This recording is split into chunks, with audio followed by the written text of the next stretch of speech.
வடகரி மாவு மிக்ஸ் பண்ணுறது எப்படின்னு பார்க்கலாங்க. இதே மாவு வடகரி மாவு தாங்க நான் உருண்டை குழம்புக்கும் உருண்டையும் நான் செய்கிறேங்க.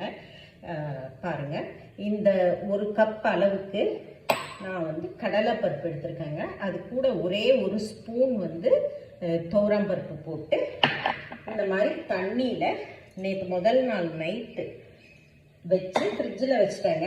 இல்லை நீங்கள் வெளியில் கூட ஒரு 2 மணி நேரம் ஊற வச்சுக்கலாங்க. அது காலையில் எடுத்து இந்த சாமான்கள் இருக்குது பார்த்தீங்களா, பச்சை மிளகா, இஞ்சி, வெங்காயம், உப்பு, சோம்பு, சீரகங்க, இது கூட கொஞ்சம் கடலைப்பருப்பு கருவேப்பிலை போட்டு மிக்சியில் இப்படி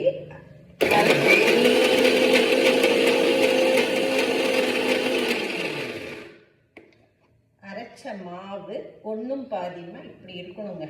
பாருங்க, இப்படி வருங்க. இதே தாங்க, இப்படி நீங்கள் உருண்டை பிடிச்சு இப்படி வச்சிங்கன்னா உங்களுக்கு வந்து இது உருண்டை குழம்புக்குங்க. இதையே இப்படி உருண்டையாக அப்படி வேக வச்சுருங்க. இட்லி கொப்பரையிலையோ இல்லை நீங்கள் எப்படி வேக வைப்பீங்களோ அப்படி வேக வச்சுட்டு உருண்டை குழம்புல போட்டுக்கலாங்க. இல்லை இது வடகரிக்குன்னா இந்த மாதிரி வேக வச்சுட்டு இப்படி உதுத்துக்கலாங்க. நான் அதை காட்டுறேன் அந்த ரெசிபி உங்களுக்கு.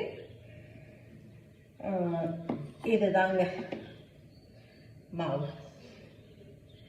இதை நம்ம வந்து வடகரிக்கும் யூஸ் பண்ணிக்கலாம், உருண்டை குழம்புக்கும் யூஸ் பண்ணிக்கலாங்க.